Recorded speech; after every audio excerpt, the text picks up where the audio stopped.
Informasi selanjutnya, Saudara, kebakaran yang melanda Bukit Teletabis Bromo, Probolinggo, Jawa Timur sudah dinyatakan padam sepenuhnya. Total sekitar 270 hektar lahan konservasi di kawasan Bromo hangus terbakar.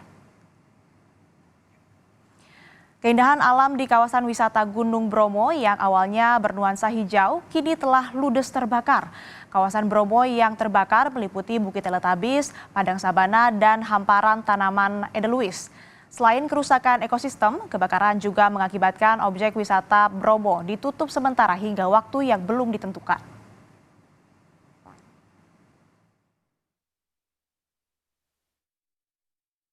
Secara keseluruhan api telah padam selama 2 hari ini sudah padam. Jadi tidak ada titik-titik api atau sumber api baru di kawasan Bromo. Semoga dalam waktu dekat bisa situasi normal kembali dan segera dibuka untuk kawasan TBTS bagi wisatawan.